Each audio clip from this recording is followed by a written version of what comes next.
शिमला से हमारे साथ जुड़ रहे हैं हमारे संवाददाता संदीप सिंह। बताइए संदीप, इस सैलरी संकट की मुख्य वजह क्या है? क्या सरकार की वित्तीय स्थिति ठीक नहीं है या कोई और वजह है? देखिए दीपक, जिस तरीके से आज 4 तारीख है और 4 तारीख तक हिमाचल प्रदेश के 2 लाख से ज़्यादा सरकारी कर्मचारी हैं और 1.5 लाख से ज़्यादा जो हैं वो पेंशनर्स हैं जो पेंशन का इंतज़ार कर रहे हैं। इसी मामले पर जो है पिछले 2 दिनों में ज़बरदस्त तरीके से हिमाचल प्रदेश के कर्मचारी जो हैं वो अपना रोष व्यक्त करते नजर आए हैं। और जिस तरीके से मुख्यमंत्री से हमने बातचीत करने की कोशिश की तो उन्होंने आज जिस तरीके से विधानसभा के मानसून सत्र के दौरान जो है इस पूरे ही मामले पर अपना वक्तव्य दिया और इसमें स्थिति साफ कर दी है कि जिस तरीके से फाइनेंशियल स्ट्रक्चर्स पर जो है वो कुछ कड़े जो निर्णय हैं, चेंजेस जो हैं वो सरकार को लेने पड़ रहे हैं, क्योंकि जिस तरीके से हर महीने की 1 तारीख के आसपास जो है वो 1 तारीख को इन तमाम सरकारी कर्मचारी हों और पेंशनर्स को पेंशन मिल जाती थी, लेकिन अब ये तिथि जो है वो बदल दी गई है। 5 तारीख हर महीने की और 10 तारीख जो है वो पेंशनर्स के लिए जो है पेंशन के लिए रखी गई है।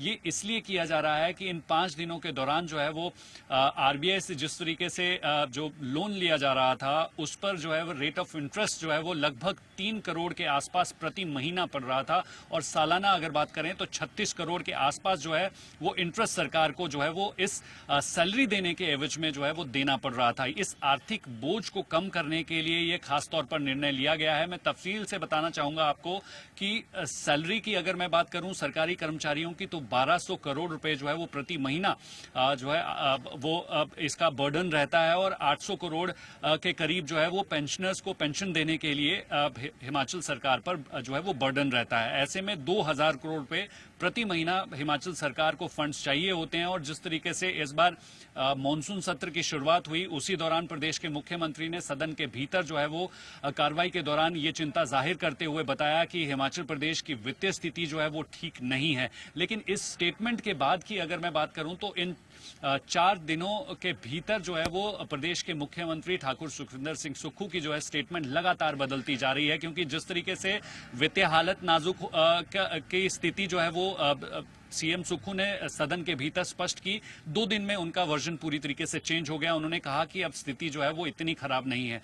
आज तीसरा स्टेटमेंट जब सदन के भीतर दिया और उसके बाद जब मीडिया ब्रीफिंग उनकी विधानसभा में उनके कार्यालय के बाहर दी गई तो उन्होंने कहा कि मैं ये बताना चाहता हूं कि हिमाचल प्रदेश की वित्तीय स्थिति जो पिछले साल खराब थी वो अब ठीक हो चुकी है और कुप्रबंधन की वजह से जो है हिमाचल प्रदेश को लगातार नुकसान हो रहा था और सरकार इस कुप्रबंधन को ठीक करने के लिए कुछ फाइनेंशियली स्ट्रक्चर पर जो है वो चेंजेस कर रही है। और उसी के तहत ये निर्णय लिया गया है कि हिमाचल प्रदेश के तमाम सरकारी कर्मचारियों को अब सैलरी 1 तारीख के बजाय 5 तारीख को मिलने वाली है और दूसरी तरफ जो पेंशनर्स हैं उनको पेंशन अब 10 जो है वो तारीख को हर महीने मिलेगी।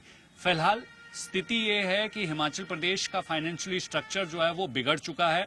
90,000 करोड़ से ज्यादा का कर्ज जो है वो हिमाचल सरकार पर है, हिमाचल पर है और लगातार ये कर्ज का बोझ बढ़ता जा रहा है। सरकार को बाकी के फाइनेंशियल जो है डेवलपमेंट्स के लिए अगर बात करें तो लोन लेना जो है वो मैंडेटरी है। बिना लोन लिए सरकार जो है आगे के कामकाज नहीं कर सकती है। और ऐसे में जिस तरीके से हिमाचल में 2 सालों में प्राकृतिक आपदा ने जबरदस्त तरीके से नुकसान पहुंचाया है, जिस तरीके से पिछले साल हमने बरसात के दौरान देखा कि लगभग 10,000 से 12,000 करोड़ के आसपास जो है वो नुकसान हिमाचल प्रदेश को हुआ। 500 से ज्यादा लोगों की मौत हुई और इस बिल्कुल एक नहीं यानी कई कारण हैं जो हिमाचल प्रदेश के वित्तीय संकट को लगातार बढ़ा रहे हैं। हालांकि इस पूरे संकट में सबसे ज्यादा खामियाजा जो भुगत रहे हैं वो सरकारी एम्प्लॉई हैं। उम्मीद करते हैं कि सुखविंदर सिंह सुक्खू ने जो कहा है कि उनको जल्द से जल्द वेतन और पेंशन मिलेगी वो मिले। बहुत शुक्रिया।